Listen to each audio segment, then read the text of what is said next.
yakin banget Mas, saya yakin banget itu tidak ada pembunuhan dan pemerkosaan seperti yang berada dalam tuntutan. Saya yakin banget sesuai dengan fakta yang saya miliki, sesuai dengan dokumen yang saya punya yang belum sempat saya kemukakan kemanapun gitu Mas.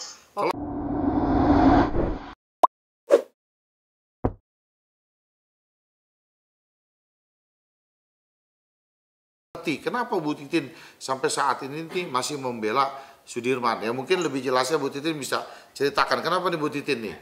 Ya Bu, boleh Bu? Ya karena kan sebetulnya 7 yang ditangkap ini kan ditangkap secara bersama-sama di tempat yang sama. Hanya informasi dari orang Dede dan Aib itu yang memberikan informasi kepada penangkap. Jadi saya yakin betul yang 7 ditangkap secara bersama-sama ini tidak memiliki kesalahan seperti yang dituduhkan gitu. Hanya kebetulan saya pegang 2, Saka dan Sudirman. Dari awal saya tahu betul lah penderitaan yang 7 orang itu tahu betul. Makanya ketika ada perbedaan pendapat kalau Sudirman rencananya dilaporkan, saya tidak setuju. Karena mereka sama-sama diintimidasi, mereka sama-sama mengalami penyiksaan. Hanya kalau Sudirman kan memang secara tingkat kecerdasan sangat rendah. Jadi mungkin itu Sudirman orang pertama yang mengakui. Tetapi faktanya di persidangan itu Bapak Rudiana sebagai saksi mengatakan yang pertama kali mengakui itu adalah Jaya. Gitu. Jadi memang ada perbedaan fakta. Kalau Saka mungkin mendengar waktu itu di kepolisian, tapi di persidangan justru Jaya yang mengakui pertama kali karena waktu itu Aib tuh menjelaskan Jaya memakai tensoplas. Jadi kelihatannya saksi yang melakukan penangkapan meyakini Jaya. Caranya seperti apa ya seperti dia jelaskan oleh Saka. Nah memang beberapa karena saya juga Mas Farha sama Mas Krisnamurti memang baru juga bergabung dengan saya, memang belum semua berkas saya berikan. Karena kan saya juga harus memilah-milah mana yang berkas Saka, mana yang berkas Sudirman gitu. Jadi memang ada hal yang saya belum sempat distribusikan masalahnya di mana gitu. Jadi setelah kemarin bertemu saya distribusikan semua, barulah Mas Krisna dan Mas Farha itu paham sebetulnya ada kondisi-kondisi yang memang saya nggak sanggup bilang. Karena apa? Saya kan pengacara kampung, kalau saya buka semuanya saya khawatir gitu. Saya khawatir tidak dipercaya, makanya sekarang semua berkas sudah saya serahkan ke Mas Farhat dan Mas Krisna.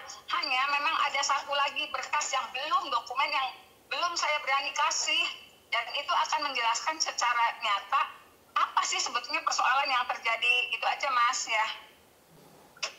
Karena saya yakin peristiwa yang terjadi itu tidak sedramatisir yang di dalam tuntutan, seolah terjadi pembunuhan, pemerkosaan, dikejar dengan cara seperti itu, 2 korban itu diperlakukan yang tidak manusiawi, tidak seperti itu. Saya punya dokumen-dokumennya, tapi memang belum saya distribusikan, gitu Mas. Masih ada rahasia besar, Mas, di balik ini masih ada rahasia besar yang belum diungkapkan oleh Bu Titin. Belum diungkapkan oleh Bu Titin, tunggu waktunya. Tapi di persidangan, pada saat persidangan sudah disampaikan? Belum pernah, saya waktu itu, mungkin Mas Krisna sudah paham lah, saya sudah sampaikan proses persidangan. Mangga ditanyakan aja ke Mas Krisna, apa sih yang membuat saya tidak yakin kalau saya melakukan PK saat itu, apa sih yang itu? Mas Krisna mungkin bisa menjelaskan ya. Sudah, Mas, dalam persidangan udah saya sampaikan bahwa Ibu Titin memorinya aja diberikan, registernya ada, tanda terima jelas dari pengadilan, nggak diberangkatkan, udah saya bilangin Bu. Ya, nah itu makanya karena beberapa hal seperti itu saya tidak berani mengajukan PK. Di samping itu keluarganya juga ketika saya menyatakan ini ada nih satu upaya hukum lagi PK, cuman ketika istiharoh ternyata yang dilihat itu hanya baju tahanan, makanya mereka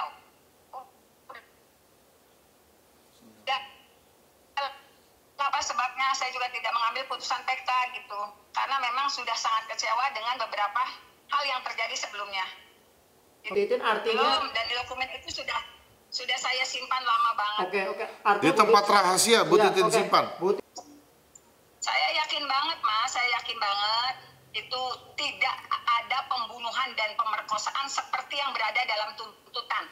Saya yakin banget sesuai dengan fakta yang saya miliki, sesuai dengan dokumen yang saya punya yang belum sempat saya kemukakan kemanapun gitu, Mas. Oke, artinya masih kalau ada jaminan dari petinggi negeri ini menjamin bahwa keamanan Bu Titin benar-benar terjamin dan betul-betul ini Bu Titin akan buka itu dan itu menjadi rahasia hidupnya Bu Titin sampai hari ini. Apakah itu diduga? Silakan Mas, ini Mas, itu silakan kepada ahlinya. Kan hasil visumnya jelas tanggal berapanya, silakan kepada ahlinya ditanyakan. Itu saya nggak bisa komentar masalah itu, silakan masalah hasil visum yang ada sperma itu dilihat tanggal berapa itu hasil visumnya, Mas, ya. Dan sampai saat ini baik penyidik jaksa penuntut umum tidak bisa membuktikan adanya sidik jari ya Bu ya. Kalau nggak salah begitu ya Bu ya. Ya, tidak. Nggak ada sidik jarinya. Jauh-jauh sidik jari. Jauh-jauh sidik jari. Apa saya minta rekaman CCTV di pada sidang tanggal 17 Februari 2017 aja memang tidak bisa dibuktikan dengan alasan CCTV gelap. Kemudian juga tidak ada ahli yang bisa membuka CCTV itu, Mas. Padahal di jalur itu memang banyak CCTV di jalur antara Jalan Perjuangan sampai flyover Palu. Apalagi sidik jari. Kalau dokumen yang Bu Titin punya itu akan menjawab semuanya itu sebenarnya.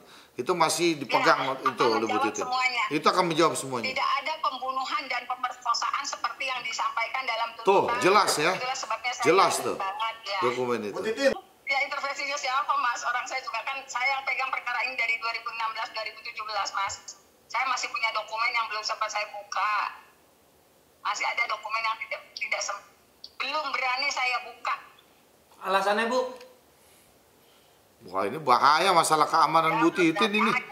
Iya ini masalah keamanan ini. Ya kan kita doakan aja semoga kan dalam waktu dekat akan ada Bu Titin akan bertemu dengan petinggi dan bisa dibuka dokumen itu ya. Oke? Baik Bu Titin, makasih Bu Titin. Yo mari Bu Titin.